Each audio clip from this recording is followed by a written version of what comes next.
clase hemos preparado la selección y el enfilado de dientes artificiales en prostodoncia total. No se olviden que para hacer una maniobra clínica en nuestra clínica integral, lo que tienen que hacer ustedes es muy simple: leer antecitos de hacer la maniobra clínica para que todo vaya fluido. En el caso de que no les dé tiempo para leer, bueno, tal vez pueda yo ser muy comprensible, pero durante las clases teóricas siempre les he manifestado que por favor tomen apuntes. Lo poquito que yo pueda decirles lo van a emplear en la clínica. O sea, eso simplificado que les estamos proporcionando lo van a emplear en la clínica. Yo no les estoy llenando de teorías o de supuestos o de resultados de investigaciones.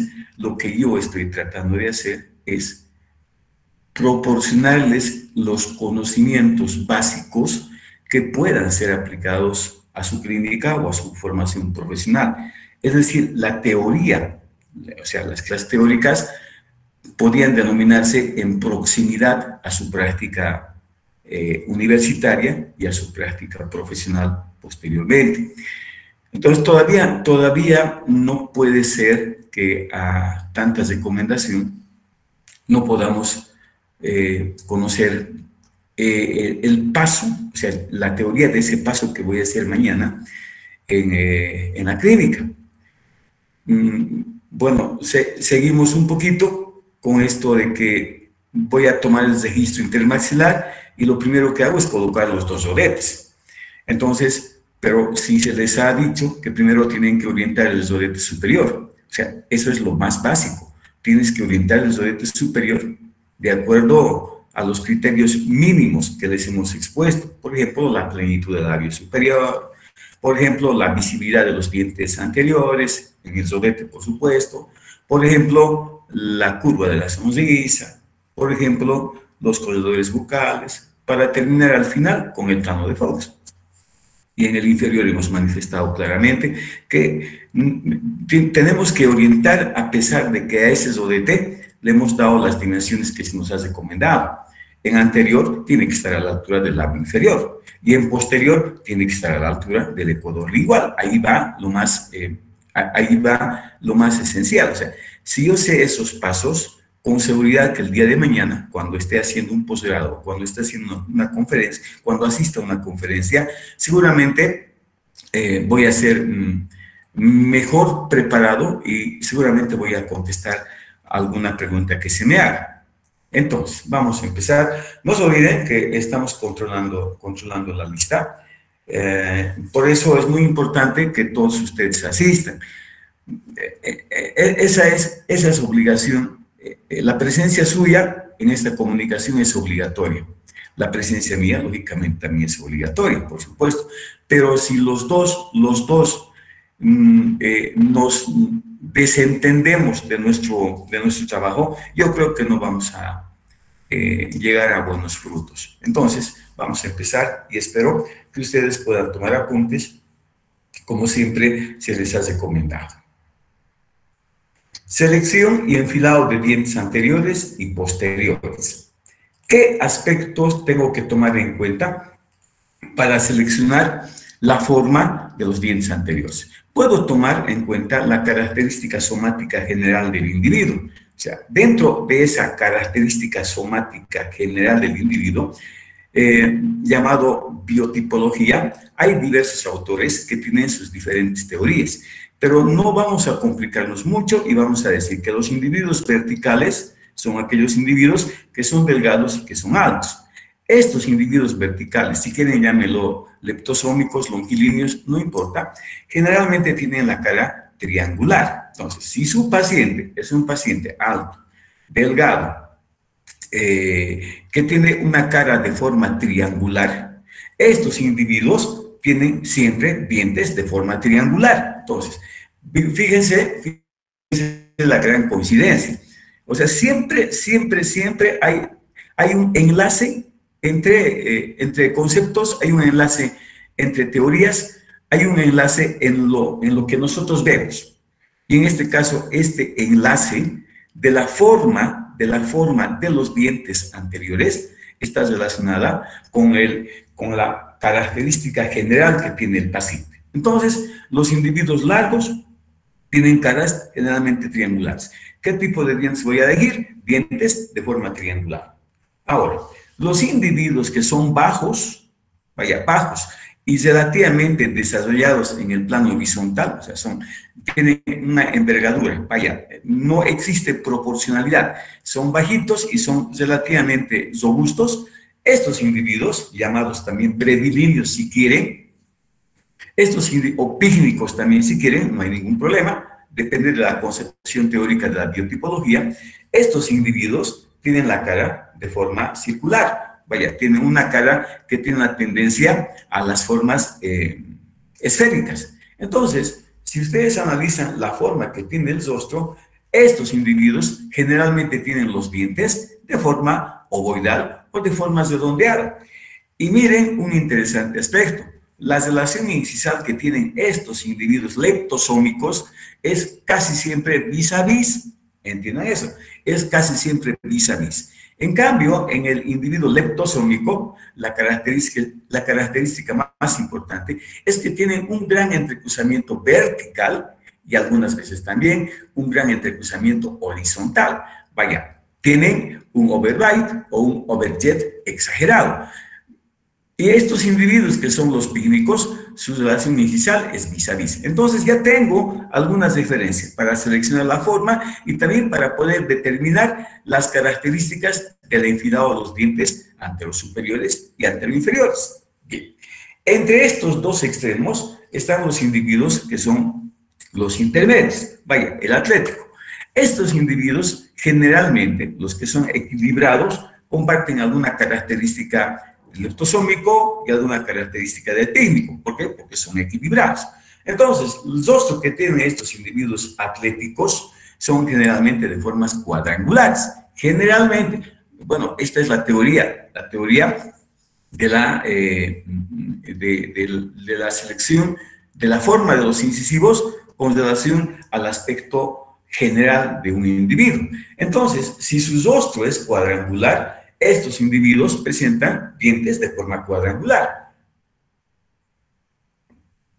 Entonces, cuando veo a un individuo que tiene aspectos considerados intermedios, aspectos considerados como atléticos, voy a seleccionar dientes de forma cuadrada, sean hombres o sean mujeres. Entonces, el aspecto somatoscópico general, la contextura general que tiene el individuo, que implica varias otras consideraciones, como el temperamento, por ejemplo, nos va a servir a nosotros para poder seleccionar la forma de los dientes anteriores, particularmente la forma de los dientes anterosuperiores. Muy bien. No vamos a confundir la teoría del calibrador de Willis, que nos sirve para determinar la dimensión vertical, con el otro apellido, Williams, o sea, no confundir. Willis tiene el calibrador y este señor Williams hace un estudio respecto a cómo podemos seleccionar la forma de los dientes anterosuperiores. Y voy a dar lectura extensa a lo que él dice. Este autor reflejaba el reverso del contorno del incisivo central superior y luego de analizar la zona comprendida entre las cejas, la punta del mentón, clasificó las caras humanas en 4 grupos, según su contorno. O sea, cuando el contorno tiene líneas paralelas, un tipo, cuando el contorno tiene líneas convergentes, segundo tipo, y cuando el contorno tiene líneas curvas, tercer tipo, y hay un cuarto tipo de formas mixtas. Es decir, lo que Willis hace es determinar la forma que tiene el contorno, y para esto solamente analiza la zona comprendida entre las cejas y la punta del mentón. Entonces, si las líneas son paralelas, si las líneas son convergentes hacia el mentón, si las líneas son curvas y las formas mixtas. Sin tener en cuenta estas últimas, darían las 3 formas típicas. ¿Qué formas? Cuadrada, la forma triangular y la forma ovoide. En su concepto, la ley de la armonía, Williams propuso que a una cara tipificada como cuadrada, igual que el individuo atlético, le corresponderían dientes de formas cuadradas. A una cara de forma triangular, igual que el leptosómico, le corresponderían dientes triangulares. Y a una cara con formas ovoidales o redondas, como en el individuo pícnico, les correspondería dientes ovoides. Listo, sencillo. Bien, ahora, pero ¿cómo voy a aplicar esta teoría? La teoría de Williams aplica de la siguiente forma. Él dice que los dientes son clase 1, cuando estas superficies proximales son paralelas. Vaya, estoy hablando de los dientes. Entonces, cuando las superficies proximales son paralelas hasta cierto límite, entonces los dientes son cuadrados, es la clase 1. La clase 2, de acuerdo a Williams, dice que si las caras proximales, ojo, son convergentes hacia cervical, bueno, los dientes son triangulares, perfecto. Y la clase 3, cuando las caras proximales son curvas, vaya, las caras proximales son curvas, entonces correspondería a dientes ovoidales, o si quieren, redondas. Bueno, dependiendo de la forma que nos presentan, pues, las casas comerciales. Entonces, clase 1 es cuadrado, clase 2 es triangular y clase 3 es ovoidal. ¿Todo bien, doctores?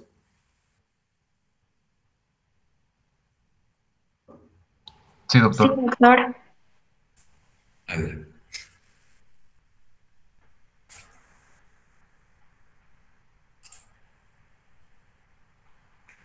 Y por lo menos faltan 10 compañeros, por lo menos. Y llama mucho la atención. Bueno, entonces, tal vez sería mejor regresar a la clase presencial.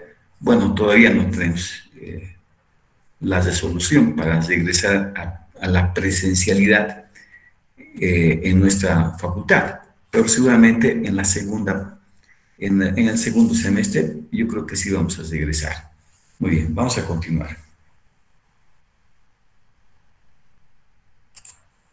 Bien.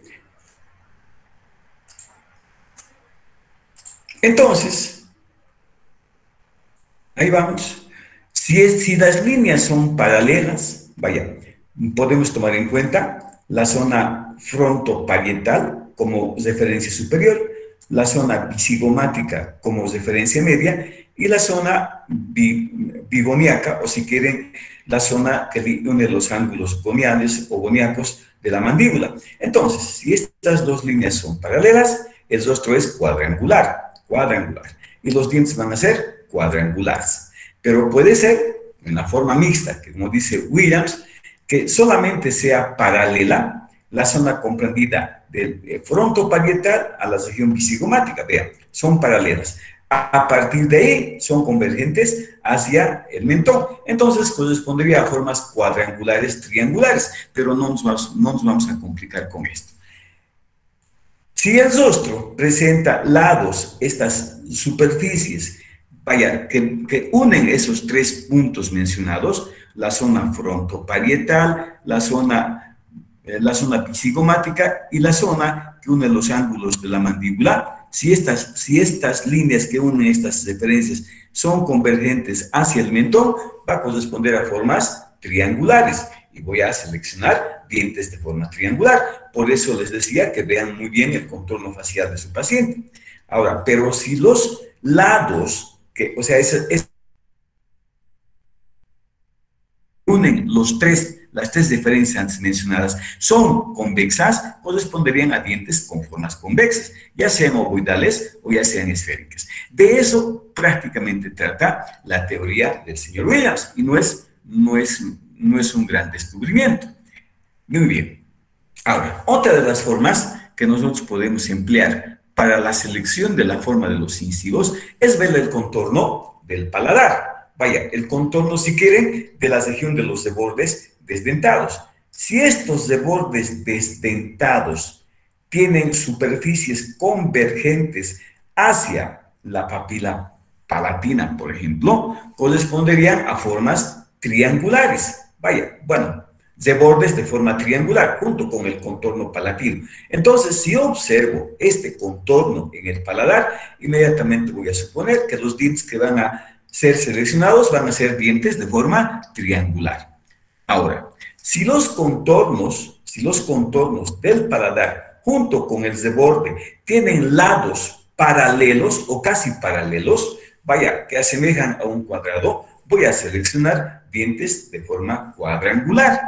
Ahora, si los contornos de ese paladar junto con el de borde asemejan a superficies convexas, a superficies curvas, entonces voy a seleccionar dientes de forma ovoidal o dientes de forma redondeada.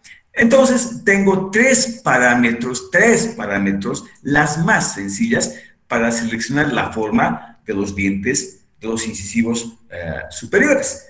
La característica somatoscópica, o sea, la biotipología, la característica del contorno facial y el tercer aspecto, la característica que tiene el contorno de los bordes junto al paladar.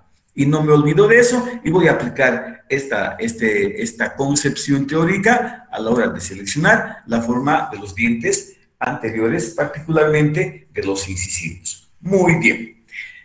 ¿Y cómo ahora voy a seleccionar los dientes posteriores? Vaya, aquí lo más importante seguramente va a ser la función, digámoslo así, porque la función principal que tienen los dientes posteriores es ayudar con el proceso de preparación del bolo alimenticio. Entonces, ustedes conocen muy bien que existen unas elevaciones en las caras oclusales, en los dientes naturales, que se llaman cúspides. Ahora, cuando seleccionamos los dientes posteriores, siempre vamos a tener en cuenta que existen dientes con una angulación cuspidea alta y con una angulación cuspidea cero. Perfecto. ¿Cómo se ha concluido en denominar de cuántos grados que tiene una inclinación cuspidea? Muy sencillo. Se ha tomado en cuenta la vertiente distal de esta cúspide mesiovestibular, a la cual se coloca una línea tangente, y el plano oclusal. Básicamente, para determinar la angulación de estas cúspides, vamos a medir, lógicamente, este ángulo. Vaya, el ángulo que une estas líneas que se entrecruzan. Una que va tangente, o si quieren, va paralela a la inclinación de la vertiente distal de la cúspide mesiovestibular, y la otra que es paralela al plano horizontal. Entonces, los dientes clásicamente lo vamos a seleccionar de acuerdo a esta angulación en tres tipos. ¿Ya? Y hay algunas variantes más, pero vamos a seleccionarlo en estos tres tipos. De 33 grados, llamados dientes anatómicos, 33 grados, vaya que tienen cúspides elevadas. Bajamos la angulación de las cúspides de 20 grados, llamados dientes semianatómicos, y bajamos mucho más aún la altura cúspide. Y prácticamente lo volvemos plano y los dientes son de 0 grados, llamados también dientes no anatómicos. Entonces, si ustedes analizan desde el aspecto proximal de los dientes posteriores, van a ver aquellos dientes que tienen cúspides elevadas son 33 grados. Aquellos dientes que tienen cúspides rasas, vaya, que son planas, son dientes de 0 grados. E intermedio entre estas dos están los dientes semianatómicos, que muchas de las casas comerciales lo designan con 20 grados.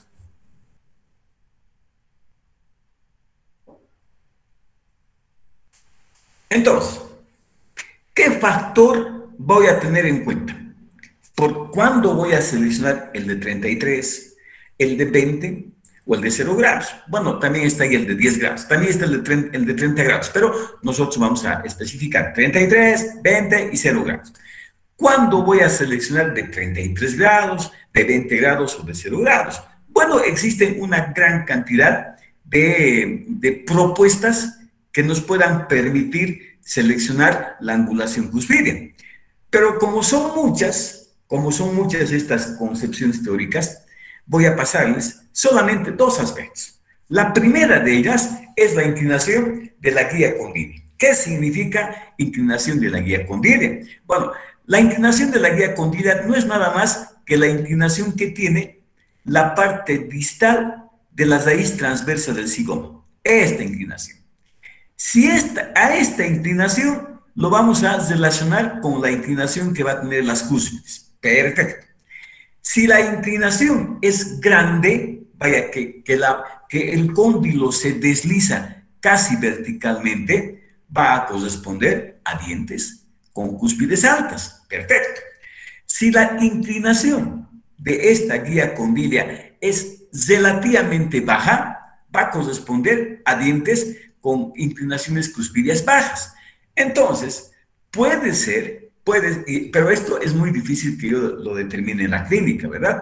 Pero podemos tenerlo muy presente a la hora de seleccionar esa altura cuspidea. En consecuencia, si nosotros analizamos este concepto de la guía condilia, el grado de desplazamiento de arriba hacia abajo con la protrusión de la mandíbula, cuánto de verticalidad tiene en ese descenso, depende de la inclinación de esta eminencia articular. Depende.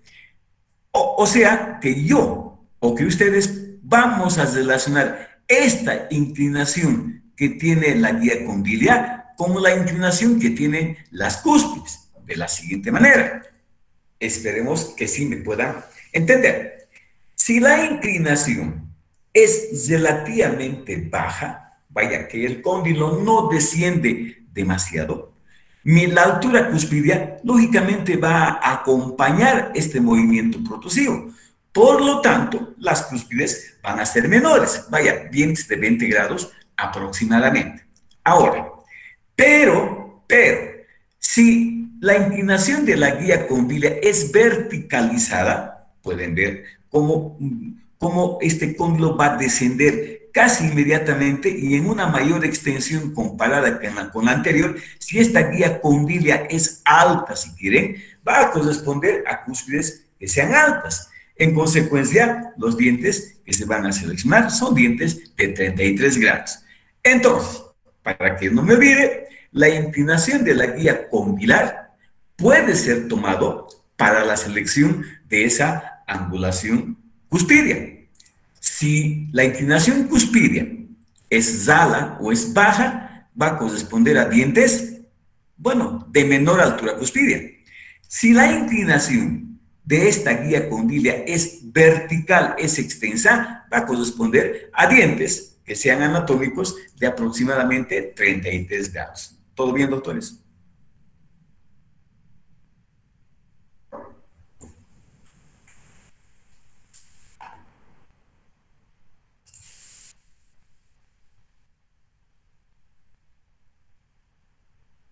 Pablo Vilca.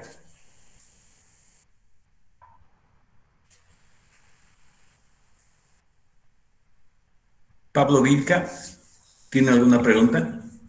Sí, doctor. ¿Todo bien? Todo bien, doctor. Rafael Antesana, ¿tienes alguna pregunta? No, doctor. Rocío Belén, ¿alguna pregunta?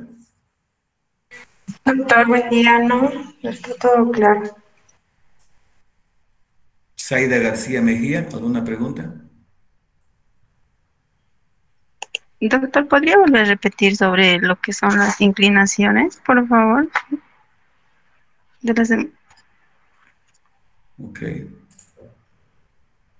Ya, entonces, uno de los aspectos que vamos a tomar en cuenta es la inclinación que tiene la guía condilia.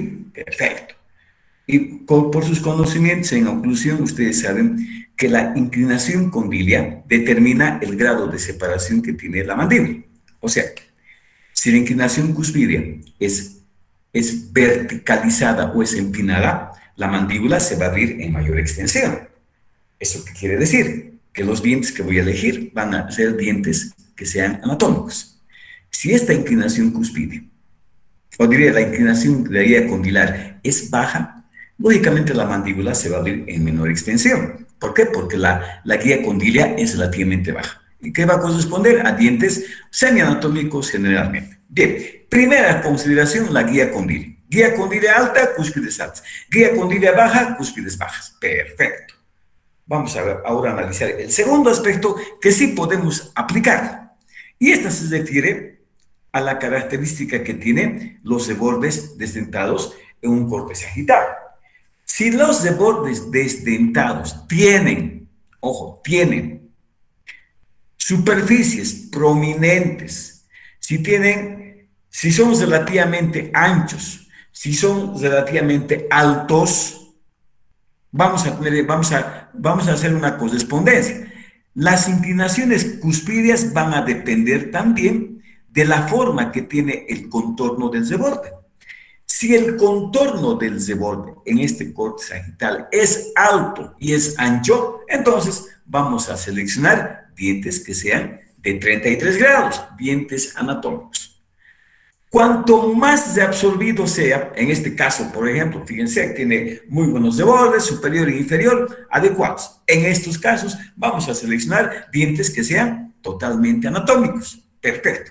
¿Qué estoy relacionando? Ahora estoy relacionando, en la anterior relacioné la guía condílea con la altura cuspidea. Ahora voy a relacionar la altura que tiene el reborde con la altura cuspidea. Perfecto. Entonces, rebordes altos, rebordes que tengan superficies casi paralelas, me están indicando que los dientes que voy a seleccionar en posterior van a ser dientes anatómicos.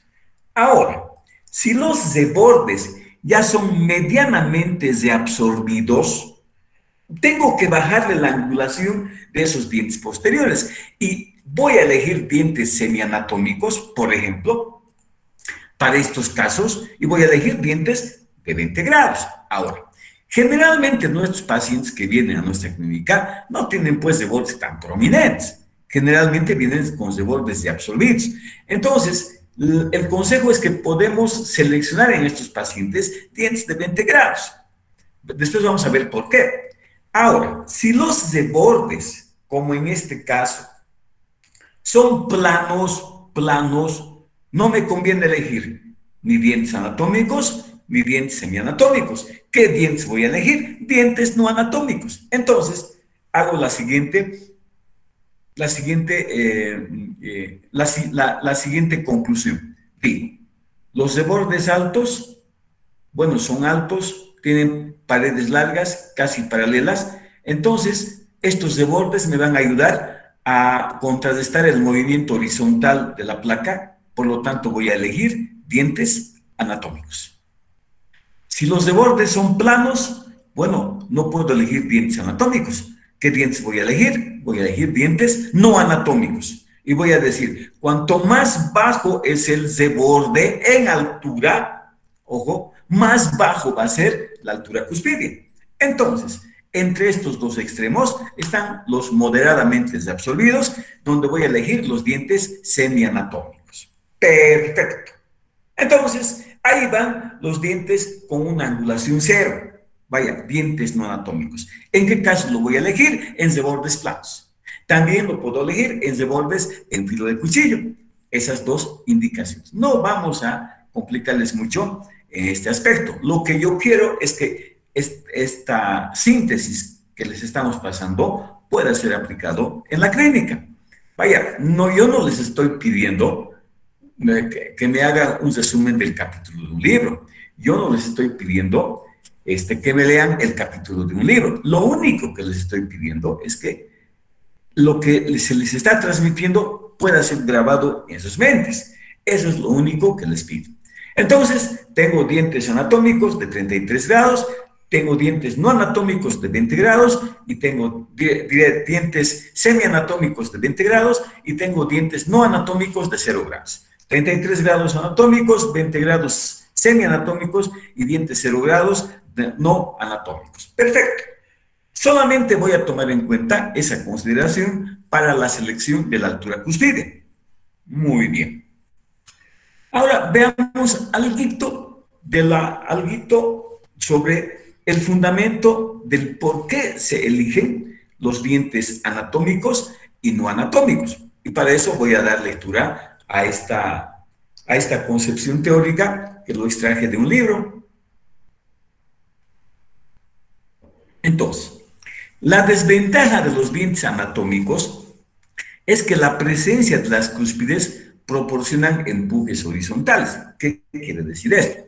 Cuando uno hace movimiento lateral, como tenemos que darle un esquema oclusal balanceado, la altura cuspidia siempre, a mayor altura cuspidia, siempre hay mayor posibilidad del movimiento horizontal de la placa por la altura cuspidia. Entonces, si yo tengo bordes altos, este empuje horizontal va a ser contrarrestado por el borde. Vaya, borde alto. Entonces, en bordes altos voy a elegir dientes anatómicos. Pero muchas crestas de absorbidas, que son casi planas, no son capaces de soportar estas fuerzas potencialmente destructivas. Se está refiriendo al movimiento horizontal. Si nosotros colocamos de 33 grados en un borde plano, el paciente cuando haga movimiento lateral, debido a la inclinación cuspidia, va a desarrollar fuerzas horizontales y no van a poder ser contrarrestadas. ¿Por qué? Porque el borde está plano. Entonces, si el borde es prominente, ¿qué voy a elegir? Dientes anatómicos. Si el borde es plano, ¿qué voy a elegir? Dientes no anatómicos. Si los bordes son medianamente absorbidos, ¿qué dientes voy a elegir? Dientes semianatómicos. Entonces, los dientes no anatómicos fueron diseñados para favorecer estos tipos de cresta, minimizando el componente horizontal de la fuerza durante la masticación y durante los movimientos para funcionar. Perfecto. ¿Qué necesito saber de la altura de esos bordes? A mayor altura y a menor de absorción, dientes de 33 grados. A menor altura, casi bordes planos, dientes de 0 grados.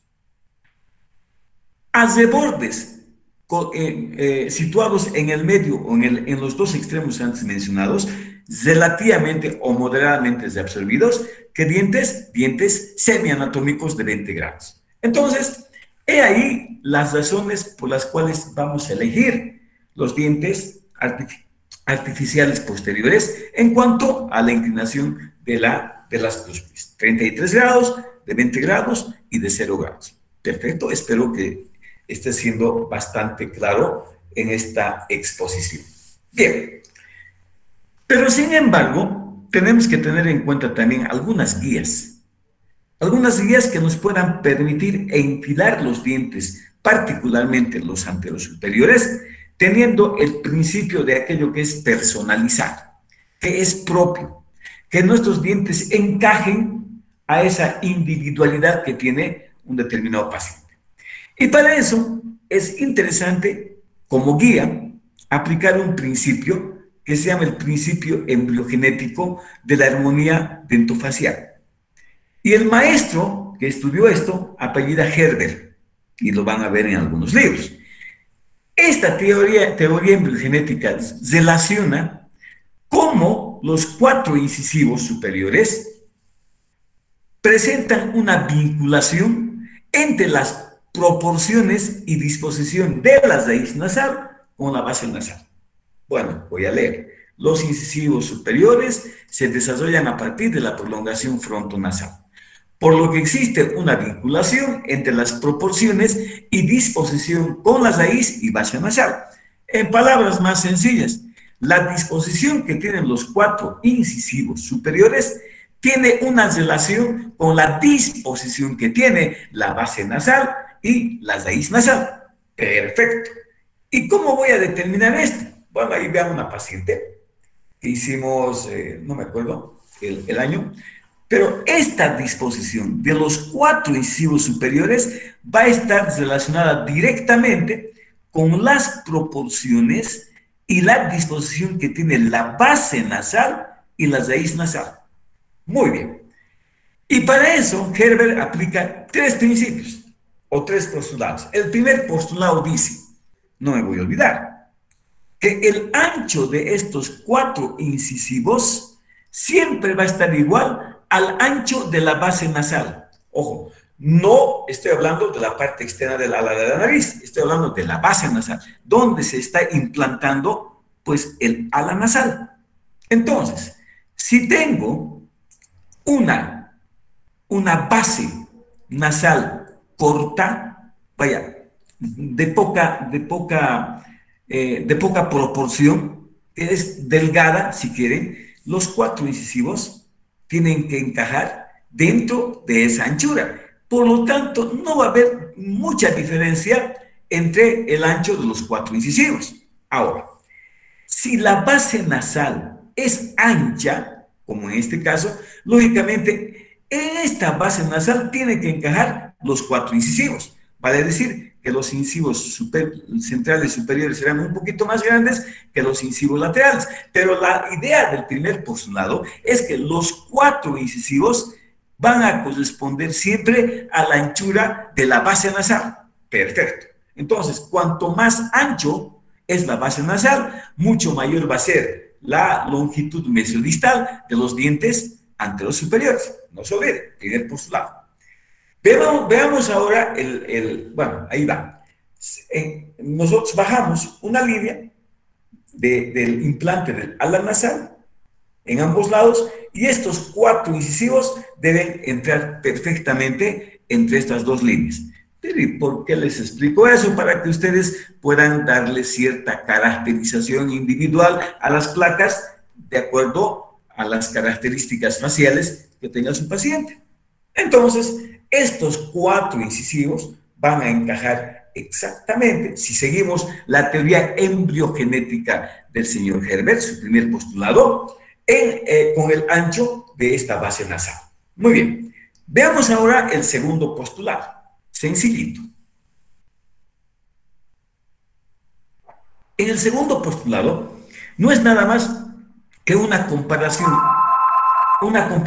entre el ancho, no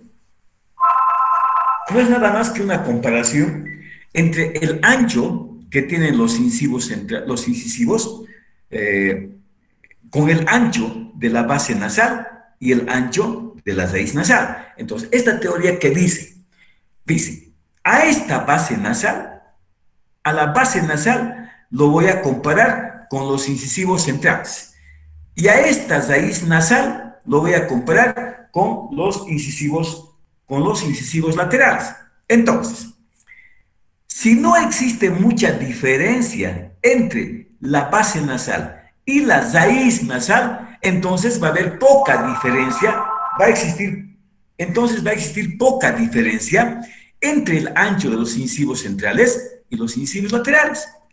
Pero cuanto más ancho sea la base nasal, esta base nasal, mucho más ancho va a ser los dos incisivos centrales. Cuanto más delgado sea la raíz nasal, mucho más delgado van a ser, o van a tener menos proporción mesodistal los incisivos laterales. Entonces, para que no me olvide, voy a decir que el ancho de la base nasal va a corresponder al ancho de los dos incisivos centrales. El ancho de la raíz nasal va a corresponder al ancho de los dos incisivos laterales. Por lo tanto, el tamaño de los incisivos centrales en proporción al de los incisivos laterales es semejante al que existe entre la base y la raíz nasal. Vaya, cuanto más ancho es la base nasal, los incisivos centrales van a ser más anchos. Cuanto más delgado sea la raíz nasal, los incisivos laterales van a ser más delgados. Muy bien. ¿Está todo claro, doctores? Sí, doctor. Sí, doctor. ¿Ustedes tienen examen? ¿Qué tienen hoy? Porque no noto mucha química virtual. Vaya, no noto mucho entusiasmo. Bueno, voy a proseguir. Entonces, vean a este paciente. ¿Cómo es el ancho de esta raíz nasal? Digo, de la base nasal. Bueno, es amplio. Entonces, ¿qué voy a decir? Es amplio la base nasal, entonces voy a tener los incisivos centrales más anchos. ¿Cómo está la raíz nasal? Es relativamente delgada. ¿Y qué voy a decir? Bueno, los incisivos laterales van a ser relativamente delgados. Entonces, en conclusión, ¿qué voy a decir? El ancho de la base nasal corresponde al ancho de los dos incisivos centrales. El ancho de la raíz nasal corresponde al ancho de los incisivos laterales. Muy bien. Tercer postulado. No se olviden, mañana les voy a preguntar. Bien, aquí es interesante por la disposición que va a tener los dientes, los 4 dientes, ojo, los 4 dientes. La disposición que va a tener los 4 dientes tiene una relación directa entre una angulación. La angulación que tiene la punta de la nariz con el ala de la nariz. Bien, o sea, los extremos. O sea, cuanto más puntiaguda sea una nariz, los 2 incisivos centrales van a ser mucho más vestibularizados y mucho más posicionados inferiormente. Vaya, fíjense, una punta nasal con un ala nasal casi en un solo plano. ¿Cómo voy a colocar los dientes anteriores superiores? Pues casi planos. Pero si tengo esta característica de que la angulación del ala de nariz con la punta de la nariz es grande, ¿cómo voy a colocar los dientes? Siguiendo esta característica. Entonces, ¿qué voy a decir con este tercer postulado? Voy a decir que la punta de nasal corresponde a la disposición de los incisivos centrales, que el ala nasal o con la disposición del ala nasal corresponde a la disposición que tienen los incisivos laterales. Bueno, entonces, si esta angulación es menor, voy a colocar dientes con una superficie casi horizontal. Pero si esta angulación es grande, como en este caso, entonces tendré que colocar dientes incisivos teniendo en cuenta esta inclinación que tiene la línea que va de la punta de la nariz a la parte a la nasal. Entonces, vaya, bueno, hay varios tipos de narices cuando yo tengo una de esas formas. Entonces, en el tercer postulado, lo único que queremos decir es que la relación que tiene la punta de la nariz con el ala de la nariz nos va a indicar la forma que va a tener la disposición de los dientes incisivos superiores. Para entenderlo bien, veamos este caso. Vean, si ustedes se fijan, la angulación nasal es mínima. Vaya, la punta de la nariz comparada con el ala nasal casi está en una relación horizontal. Entonces, ¿cómo voy a colocar los incisivos? Siguiendo esta disposición, teniendo en cuenta que la punta nasal corresponde a los incisivos centrales y la ala de la nariz corresponde a los incisivos laterales. Y para entenderlo mucho mejor, aquí va el mejor ejemplo. Noten, paciente que tiene dientes artificiales y fíjense cómo esta angulación nasal, la punta de la nariz y la parte del ala nasal es grande. Vaya, la punta está relativamente hacia abajo y un poco hacia afuera. Entonces, los incisivos centrales van a corresponder a la disposición que tienen la punta de la nariz. Vaya, estarán más protruidos y un poco más bajos. Y los incisivos laterales corresponderán a la disposición que tiene el ala de la nariz. Entonces, sería muy interesante que ustedes analicen este aspecto para poder personalizar el enfilado de los dientes anteriores superiores. Bueno, lógicamente que no lo vamos a hacer en la clínica, obviamente, pero tengo que darles algún soporte teórico respecto a esto de enfilar en forma individualizada esos dientes anteros superiores, teniendo en cuenta este principio llamado principio embriogenético del señor Herber. Perfecto. Bien. ¿Qué más puedo tener en cuenta que me ayude al enfilado? Para el enfilado de dientes posteriores, voy a tener en cuenta una línea que se llama línea de unión interalveolar. Esta línea nada más que une la cima del borde superior con la cima del borde inferior. Listo. Entonces, si yo coloco esta línea y lo relaciono con un plano horizontal, seguramente va a haber una angulación. Vaya, ahí está. Una angulación de esta línea interalveolar con el plano horizontal. Si la angulación es de 90 grados, bueno, que los borde superior e inferior están casi paralelos, ¿cómo voy a enfilar? Un enfilado normal, con una mordida normal. Vaya, las cúspides palatinas superiores se relacionarán con la fosa central de los inferiores y las cúspides vestibulares inferiores se relacionarán con la cara oclusal del diente superior. Vaya, una relación oclusal dentro de lo que se considera normal o más frecuente. Entonces, si la angulación, si están, entonces voy a tener en cuenta esto, ¿no?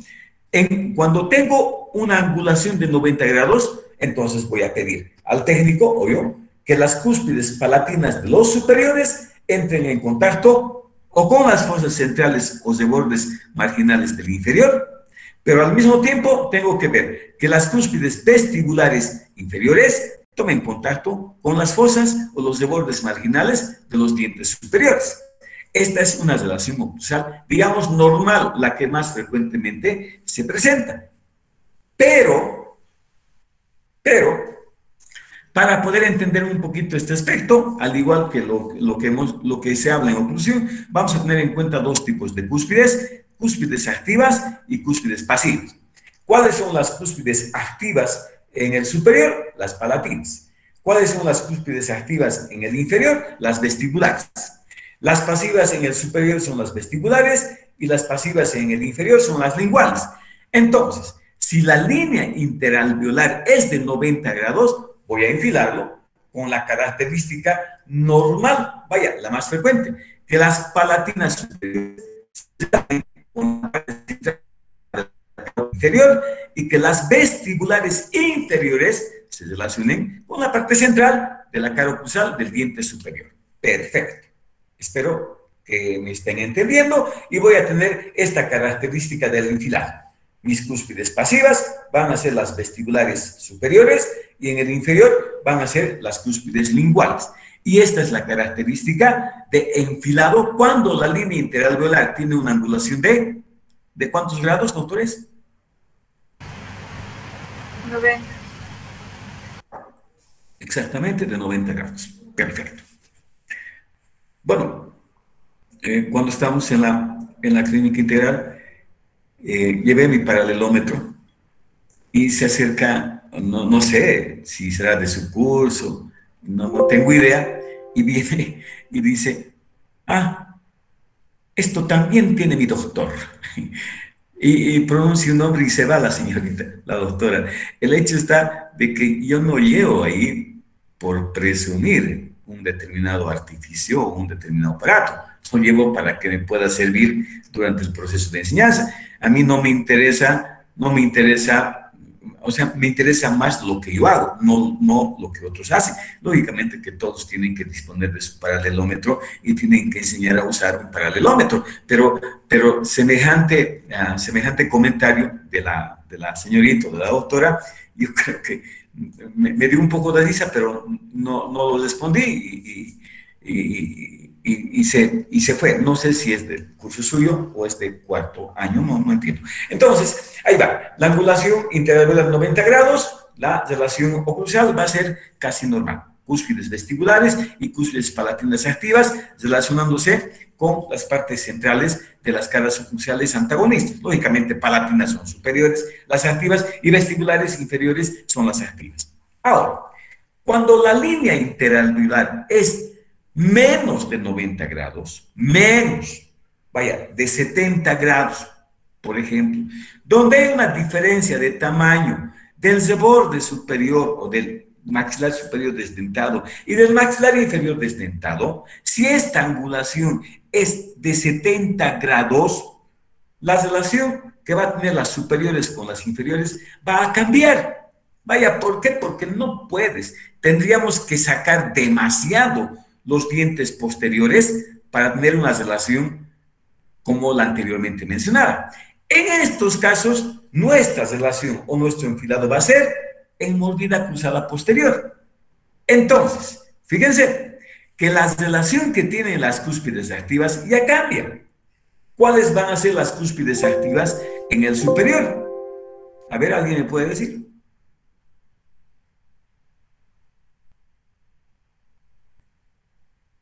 ¿Qué cúspides en una mordida cruzada van a ser las activas en el superior? La vestibular. La vestibular. Tengo una colega nomás conectada. Entonces, la vestibular va a ser la activa. ¿Y en el inferior? La lingual. La lingual, perfecto.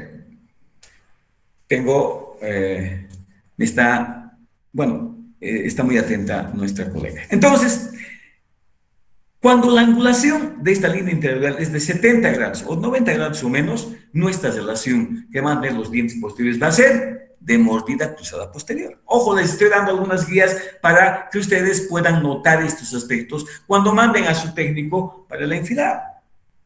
Entonces, si ya esta línea interalveolar es de 70, entonces voy a enfilar en una relación posterior en cruzada, o sea, invertida. En este caso, como dice la colega, la cúspide vestibular, la vestibular superior va a ser cúspide activa y la cúspide lingual inferior va a ser la activa, en el inferior lógicamente. Muy bien. Perfecto. ¿Cuándo se llama una oclusión lingualizada? Voy a tener bien en claro esto. Esta oclusión lingualizada es algo así como una conjunción de dientes anatómicos con dientes no anatómicos. Se dice que es oclusión lingualizada cuando nosotros seleccionamos dientes superiores anatómicos y dientes no anatómicos inferiores. Los superiores dientes anatómicos y los inferiores dientes no anatómicos. Ojo, esta oclusión lingualizada lo van a escuchar muy frecuentemente. ¿En qué consiste esta oclusión lingualizada? Consiste en que solamente las cúspides palatinas superiores van a contactar con la parte central de la cara oclusal de este diente inferior que es no anatómico. Fíjense lo interesante. La cúspide palatina superior va a entrar en contacto con la parte central de la cara oclusal que es no anatómica de los inferiores. Entonces, ¿qué está combinando? Está combinando dientes planos no anatómicos en el inferior y dientes anatómicos en el superior. Vaya, ¿y cuándo lo voy a emplear? Generalmente estos dientes están siendo aplicados en muchos de los autores lo están respaldando mucho, esta oclusión lingualizada y que puede ser aplicada casi en la generalidad de los casos. Pero sin embargo, si tienes un reborde superior bastante bien formado, ojo, y tienes un reborde inferior que es casi plano, entonces puedo decir, reborde superior es alto, entonces los posteriores lo voy a elegir en dientes anatómicos. Pero si mi reborde inferior es plano, no puedo elegir diente anatómico. ¿Qué voy a decir? Voy a elegir diente no anatómico. ¿Y la oclusión cómo va a ser? Va a ser una oclusión lingualizada. Vaya, ese es el concepto de esta oclusión lingualizada. Entonces puedo combinar el diente anatómico para el superior y el diente no anatómico para el inferior. Perfecto. En consecuencia, esta representación, espero que no se les olvide, en una oclusión lingualizada, vaya, las únicas cúspides que van a tomar contacto en el diente, en esta relación oclusal, va a ser la cúspide palatina del diente anatómico superior contra una superficie plana inferior, que es un diente no anatómico. A esta oclusión se llama oclusión lingualizada. Perfecto. Y esta es la relación que va a tener. Fíjense, colegas, cómo las cúspides palatinas de los superiores hacen contacto con la parte central de esa superficie oclusal de los dientes no anatómicos inferiores. ¿Qué estoy combinando? Diente anatómico superior y diente no anatómico en el inferior. Puedo tener como referencia que el reborde superior sea amplio, que sea prominente, entonces voy a elegir diente anatómico, pero como el reborde inferior es plano, coloco diente no anatómico. Muy bien. Aquí, por ejemplo, tenemos un reborde muy bueno en el superior y un reborde relativamente plano en el inferior. ¿Qué tipo de dientes voy a elegir? De acuerdo a la altura de ese reborde, bueno, anatómico en el superior y diente plano en el inferior. ¿Qué tipo de oclusión? Oclusión lingualizada. Perfecto. Muy bien. Pero también tengo que tener presente esta constante. Es una constante. Schiffman es el señor que lo ha publicado en su artículo, y él dice que la distancia que tienen que tener los incisivos centrales, la cara vestibular de los incisivos centrales, con relación a la parte central de la papila, se sitúa entre 6 a 8 milímetros. ¿Qué quiere decir esto? Que mi zodete, que el zodete que ustedes van a colocar sobre su base de registro, la cara vestibular a nivel de los incisivos de ese zodete, tiene que estar situado entre 6 a 8 milímetros por delante de la parte media de la papila. Entonces, si nosotros ahora vamos a enfilar esos dientes incisivos centrales, voy a tener la precaución de que la cara vestibular de esos dos incisivos centrales se sitúe siempre entre 6 a 8 milímetros para que les pueda dar esa plenitud del labio superior. Entonces, pero esto de 6 a 8 milímetros tiene una explicación y está extractada en el libro del señor José Luis García, Michelsen. Entonces, si el arco dentario es cuadrado, voy a llevarle 6 milímetros por delante a la cara vestibular de los dos incisivos centrales.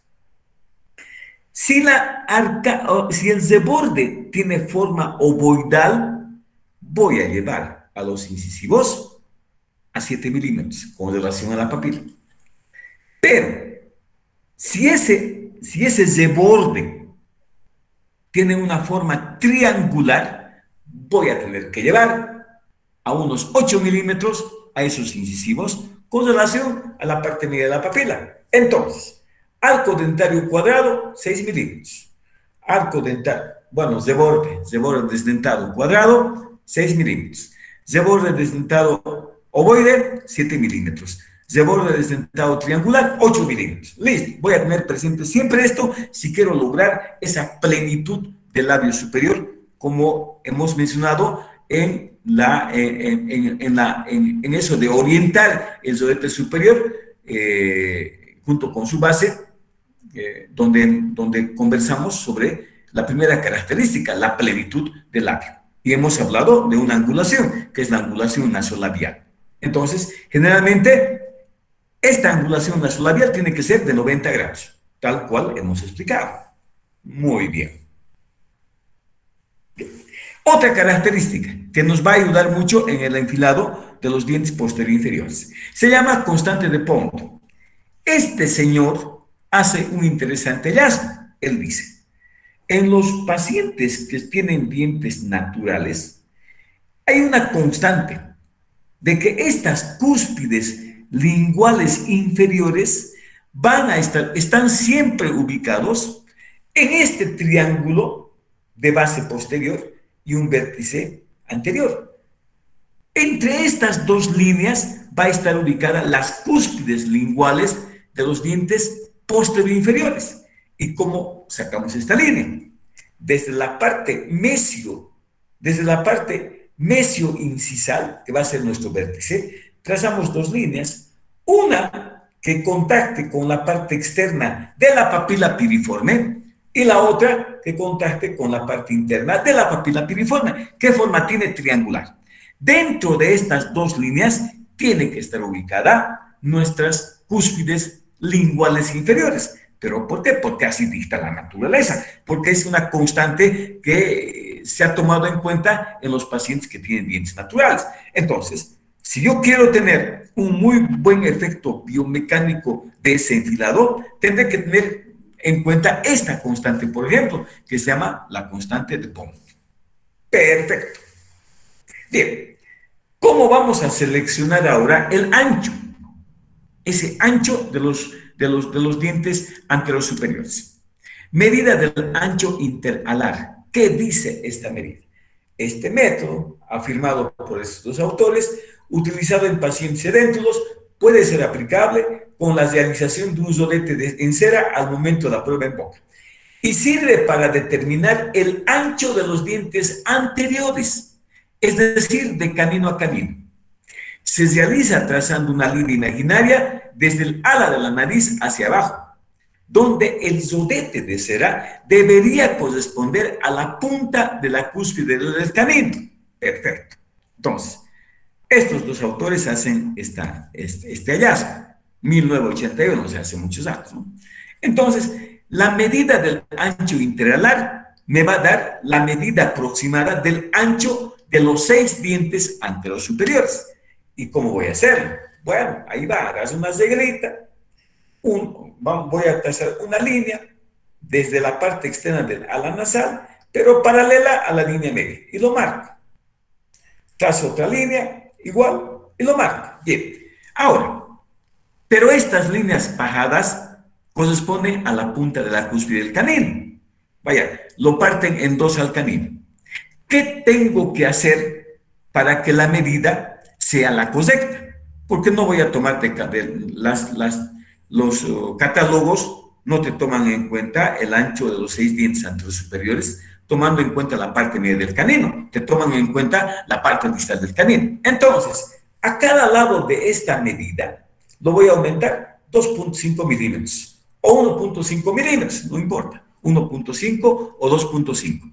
¿Por qué? Porque yo quiero seleccionar el ancho de los 6 dientes anteros superiores, pero de distal a distal, no de la parte media. Entonces, si ustedes bajan para la línea canina, tomando en cuenta la distancia interalar, lo que tienen que hacer a la medida obtenida es aumentarle 5 milímetros o 3 milímetros. Solamente de esta manera va a corresponder al ancho de los 6 dientes anteros superiores, que va de cara distal del canino a la otra cara distal del canino. En palabras sencillas, si la medida interalar es 40, ¿cuánto tengo que aumentar? 5, 45. O puedo aumentar 3, 43, para que con esta medida yo vaya al catálogo y seleccione el ancho de los 6 dientes anteros superiores. Bien. La segunda, la más facilita, la distancia intercomisural. Este método usado en pacientes desdentados se basa en la medición de la comisura labial de una comisura a la otra del paciente cuando la vista en reposo. Esta medida representa la distancia apropiada para que entren los 6 dientes, vaya, centrales, laterales y caninos en este espacio. La medida se comprueba en el rodete con una regla flexible, no con el calibrador, no con el vernier, tiene que ser con una regla flexible. Entonces, si yo tomo la línea canina, tomando en cuenta el ancho interalar, para que los 6 dientes me encajen, o para que seleccione bien los 6 dientes, ¿qué tengo que hacer? Tengo que aumentar 2.5 a cada lado o 1.5 a cada lado. Pero, si yo tomo como medida la distancia intercomisural, no tengo nada que aumentar. ¿Por qué? Porque las comisuras corresponden a la cara distal de los caninos. Perfecto. Ahí va. Entonces, yo hago de las comisuras, bueno, entonces no tengo nada que aumentar. Selecciono directamente, o sea, mido con la reglita flexible el ancho de los 6 dientes anteros superiores y voy a ir al catálogo de los dientes que voy a colocar en la prótesis. Pero si yo mido la distancia interalar, ¿qué tengo que hacer? Tengo que aumentar 2.5 o 1.5 a cada lado. Perfecto. Vamos a ver. Ok.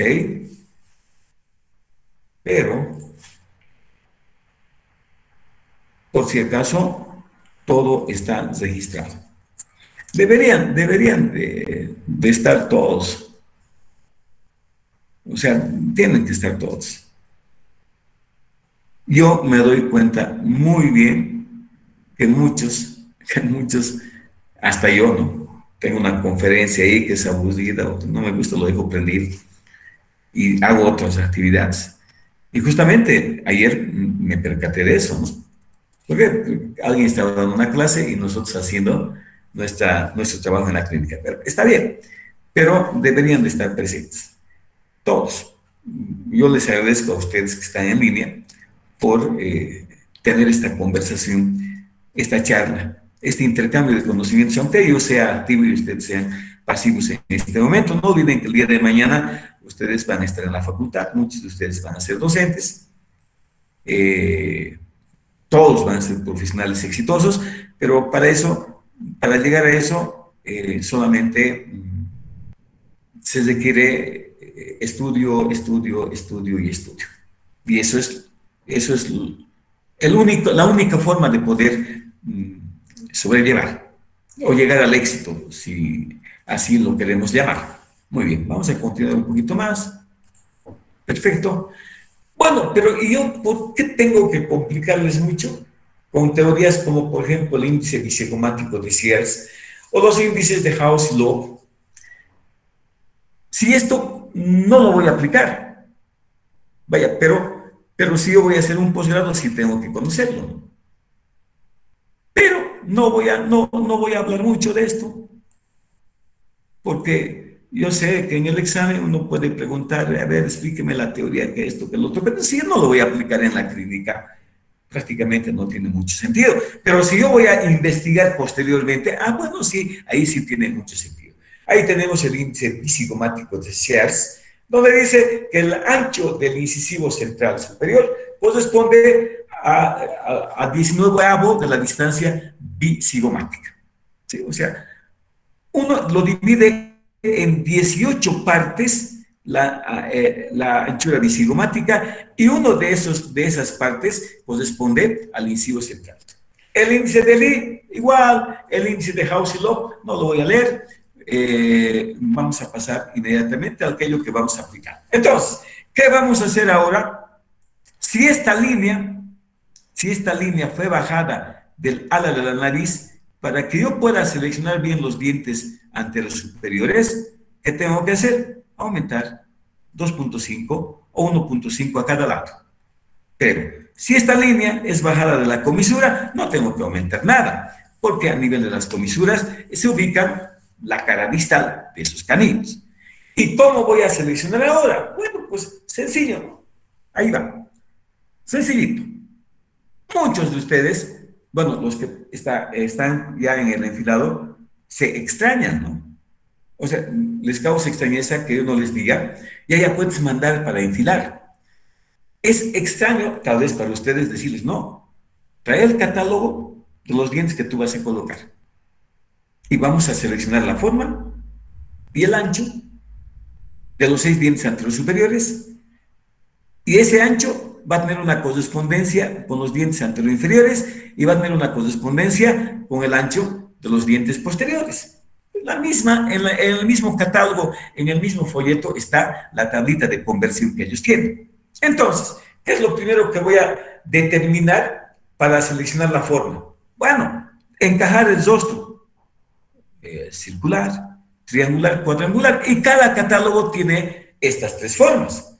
Entonces, si yo veo el catálogo de una determinada marca comercial, siempre van a ver estas tres formas geométricas, vaya, cuadrada, triangular y redonda. Si es redonda, si ustedes han visto el contorno facial, etcétera, etcétera, han seleccionado ya la forma del diente, digamos redonda, me voy pues a la parte de las tablitas con la forma esférica. Listo. Entonces, a la medida que yo he obtenido de esa línea canina, si es 40 milímetros, por ejemplo, yo voy al catálogo y empiezo a seleccionar el ancho de los 6 dientes anteriores superiores, que se aproxime a esos 40. Listo. Una vez que he seleccionado ese ancho, aquí va formas esféricas, aquí va forma cuadrangular, voy a anotar a qué nomenclatura corresponde ese ancho. Voy a anotar. ¿Por qué es importante que yo lo anote?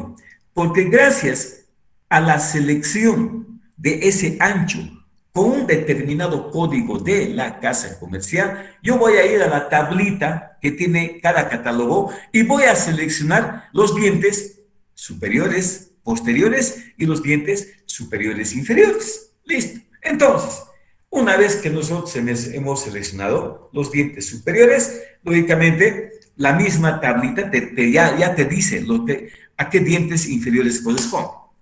Perfecto. ¿Cómo vamos a enfilarlo? Ahí vamos. Lo único que tenemos que hacer, lo único que tiene que hacer su técnico, esto escuchen bien, para que el técnico no esté cambiando la cera. Lo único que tiene que hacer el técnico es hacer una socavadura en la parte correspondiente al diente que yo voy a colocar y colocar en esta ventana que he hecho el diente correspondiente. Pero tiene que conservar la característica que tiene el sodete. O sea, el diente que va a colocar no puede estar por fuera ni por dentro del sodete. Tiene que estar a la altura de su contorno. Vaya, lo único que vamos a hacer con los dientes es reemplazar al sodete. Vaya, no podemos modificar, pues, con los dientes la disposición que tiene el sodete. Por eso es importantísimo que la conformación del sodete sea adecuada y sea personalizada de acuerdo a la característica que tiene cada paciente. Entonces, se colocan los dos incisivos centrales superiores, pero vamos a... Ok, bueno, yo creo que hasta ahí, creo que ya basta. Ustedes están un poquito ocupados.